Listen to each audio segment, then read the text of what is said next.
ও গজা কি করতে আব্বা? গজা রে কি অভাবে স্বভাব নষ্ট রে বাপ। তা তো ঠিকই। এই গরু বেশবি তারপর চাইল ডাইল খেয়ে তারপরে সেটা ইন্দে খাইতে হবে। আমার আবার তো ঘনে ঘনে খিদে লাগে। তোর খিদে লাগবে কে? শুধু খিদে তো আমারও লাগছে। শোন, এই গরু হাটে নিয়েছে, আমি যদি মিশে কথা কই তুই কিন্তু পুটেশ করবি না। আচ্ছা ঠিক আছে, বুঝতে পারিস? তোর তো আমার স্বভাব ভালো না। না আমি মোটেই কব না। তুই কিন্তু পুটেশ করিস নি। আচ্ছা ঠিক আছে। শোন, গরুটা খোল। বলে খুলবো? মালবে না তো আব্বা? মারলি তোর মারবে, আমার কি? না আমার মালবে কে? ওরে হাটে নিয়ে চল গরুটা। আচ্ছা ঠিক আছে, আমি দলি ঢালবো। গরু বেচে চাইল কিনবো, ডাইল কিনবো, গুঁড়ো কিনবো, কাঁঠাল কিনে নুটিতে মাখিয়ে খাবো। আচ্ছা ঠিক আছে, ভালো মজা হবে না। চলো ওরে এবার বেচে ফেলি, পরে না আমরা কিনবো। আচ্ছা ঠিক আছে আব্বা, আমি দলি ধরলাম। হ্যাঁ ধর, যা। কি রে পড়ে গেছিস নাই? আমি কলাম তো আমি দলি ধরবো না, তাও তুমি আমার দলি ধরাইলে। আমার দেখো দিন ধুত মেলে কি কইলেতে প্যান তিলি পিলেতে। শোন, তাহলে তুই সামনে যা, আমি পাশে থাকি। না আমি আর সামনে দাম না, তুমি সামনে দাও, আমি পাশে থাকি। আচ্ছা ঠিক আছে। আমার কি হলো রে? আমার নাতি মাইলেতে ওই বাচ্চা নিয়ে তো মহা যন্ত্রণায় পড়বার। সামনে গেলি ঢুস মারে, পাশে গেলি নাতি মারে। এই শোন, তুই অত কাছে যাচ্ছিস কে? কিন্তু নাতি মারবে রে।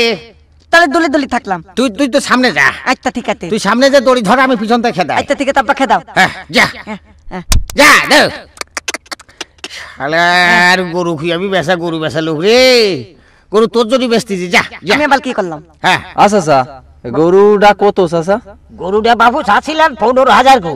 তা বেচা কিনা কত আগো? বেচা কিনা বাবু আর কত? গরুটা বেচে বাবু মেয়েটা বিয়ে দিতে হবে তো। তা বাবু যাই হোক, আপনার 13 দিবানে? আমার দামটা বাবু শুনলে না তো?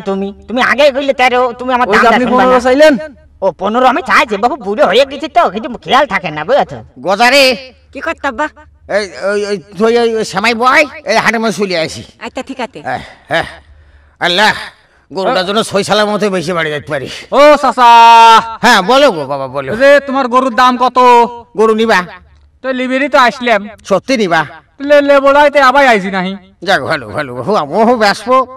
বাবু শোনো, হ্যাঁ কাও। আমি গরু বেচা লোক না গো, আমি গরু বেচা লোক না। আমি কৈশকালে বাবু গরু বেচা লোক না। আমি যে চাষি বাবু, আমার গ্রামে আমার মতন এত বড় চাষ নেই গো। রে সর্বনাশ, আমি বাহু যখন পেত্তক হয়েছি তখন বাপ আমার 30 বিঘে দিয়েছে। পেত্তক হয়ে আমি 20 বিঘে রাখিছি। এই 40-50 বিঘে জমির চাষ আমার এক গরুতে উঠিয়ে দেয় গো। আমার লক্ষ্মী গরু, তাই না? আমাকে গেলে তাইতেলকে দুধ হয়। হ্যাঁ 400 করে দুধ হয়? কই উলাম তো কিছু দেই না রে চাচা। রে এই তো দেখতেছি আইরিয়ে গরু। না বাবা, হইয়াছে কি আমার ছেলের ব্রেনের সমস্যা তো, এই আর কি। ও ভুল কইয়াছে বাবু। না আইরিয়ে গরুর 400 করে দুধ হয় কি কয় না কয়। আর 50 বিঘে জমি চাষ করে চাচা। হ্যাঁ কথা দিন কেমা ঘোলা মনে হয়। কথা ঘোলা নেই, কোনো কথা ঘোলা নেই। আমার ছেলে টিরা ক্ষেত্রে পড়িয়ে যায়, ওর মাথায় সমস্যা গো। উল্টো পাল্টা কথা কয় না, আমার কাছে ঘোলা মনে হচ্ছে। কে তুমি বিশ্বাস করলে না? তার মানে ডাকি তোমার বাপের জমি আমি নিছি নাই, তুমি বিশ্বাস করলে না? ও চাচা তুমি ওইবে করে কথা। অমেয়ে খাবো না, তোমার সাথে চুমো খাবো নাকি? অমেয়ে খাবো না? আরে আমি কি তোমাকে চুমে খাওয়ার কথা কইছি না? জানি। এই তুই যা রে, তুই যা। তোর মতন খদ্দের হাটে কত আস, তুই যা। বাপ রে দেহেলে তুই যা রে, যা। এই অশান্তির বাচ্চা, তুই কি মানুষের বাচ্চা রে? না আমি গলু থাকলে বাচ্চা, তুমি গলে আমি তোমার বাচ্চা। মানুষ মানে এবার আমার কিচ্ছু হবে না। কষ্ট তুই কিভাবে করতে পারলি? আইডিয়া গরুর দুধ 400 কেমনি হয়? তোমার এক গলিতে যদি 50-60 বিঘে তাঁত উঠিয়ে দেয়, তাহলে আইলে গেলে 4টা দুধ হবে না? হ্যাঁ কেলাম থাকতে।